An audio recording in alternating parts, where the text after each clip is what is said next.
Fazana embroidery Thawal kind of sorry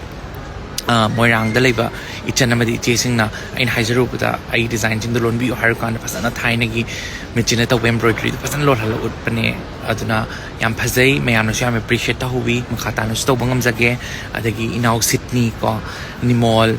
Dollar thank you so much for all your support Sydney I show Fazana Melanda Fazana successfully Pangthok pangamgre but show mato was a 800 loingam the vanina mayami support mayam yawe aduna huge support quite main support aigi backbone haitare I now Cyrus ko aduga Victor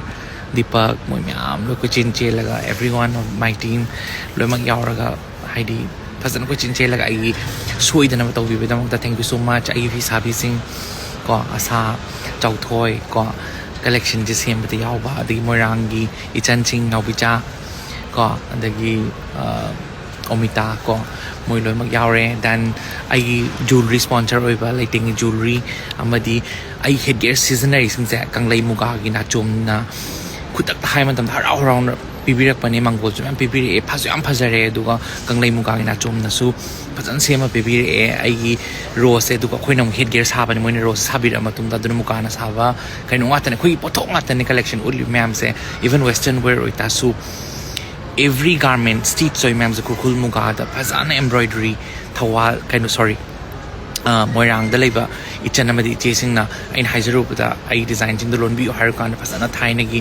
Michineta embroidery the Fasan Lord Hello Pane Aduna Yampazay Mayanosham appreciate Tahubi Makatano Stobangam Zage Adagi Inau Sydney ko Nimol Dollar thank you so much for all your support Sydney Naorem ready ayam waram ni aduga Suchitra Wangkem ko Inau artist samasu oiba ko dumana Laga show to pos yaure mating sum ang pangbire hena Maipak pos noi myam su oiro ai zoi zarage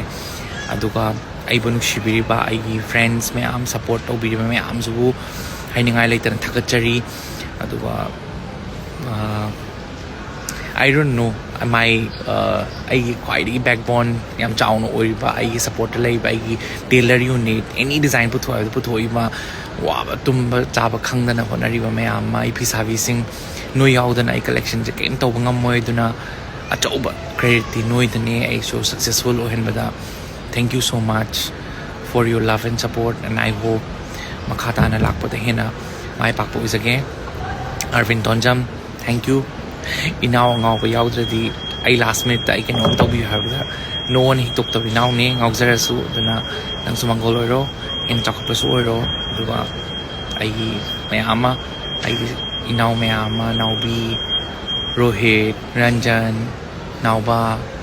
everyone who involved in Karakara always contribute to our 100%. Sige damagta, thank you. Hi, Dunay, Noy Mayamda. Ay na tayo shows ay tantawangam din Mayamda. Kanganjaning da I see videos I'm thankful oy ba madi Mayam gi nushiba madi Mayam gi support na I lipcha binay doon na Mayam pamtay.